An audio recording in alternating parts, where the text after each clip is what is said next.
Area. আমরা আছি এখন জ্ঞানতে গেলাম পাহাড়ে, জঙ্গল আর জঙ্গল, সেই সেই ভাই সেই ফিলিংস।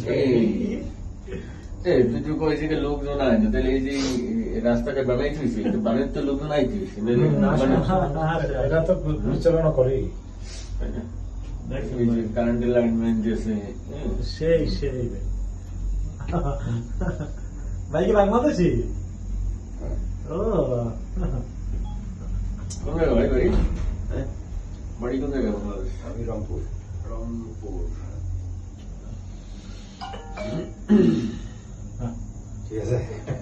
এত আইলাম জ্ঞান থেকে এটা কখনো উঠি না, এবার কেন সব পুরাই দুটো। তুই প্রথম করছো? আমি নেপালে যাই করছি। জ্ঞান থেকে এলেন, ও সেই ও ভাই আমরা দিয়ে অন্ধকার হারাই যেতেছি কুয়াশার ভিতরে। আপনাদের বাড়ি কোথায়? বরিশাল।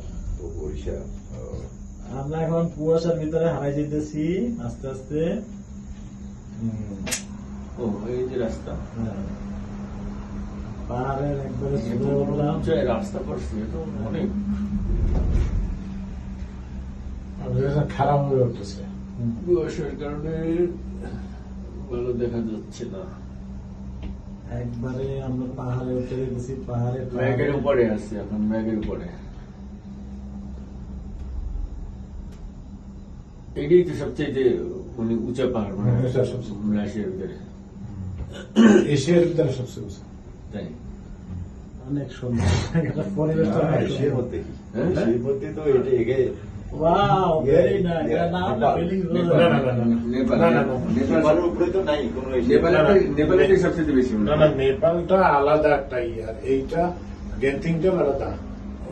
এশিয়ার ভিতরে সবচেয়ে উঁচা এই গ্যান্টিং। এ জায়গায় না আসলে বোঝা যাবে না যে এটার মজাটা কি। সুন্দর এবং উঁচা। আর এই পোখরা অনেকবার গেছি।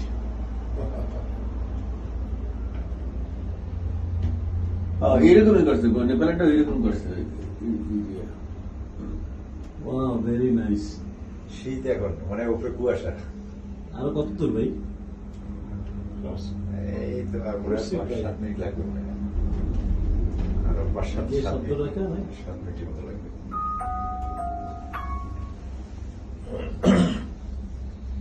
ওরে ম্যাগের মধ্যে ঢাকা থেকে আমার মেহমান আসছিল, ওদেরকে নিয়ে আসছিলাম, তো রুম দেবে না। আমরা আমি একবারে বললাম যে চলে আসছি। ম্যাগ আর ম্যাগ, কুয়াশার কুয়াশা, অনেক উঁচু উপরে, অনেক উঁচু, অনেক উঁচু। মানে না দেখলে চোখে কেউ বিশ্বাস করবে না এত সুন্দর জায়গা এবং এত উঁচু আমরা আছি এখন বর্তমানে।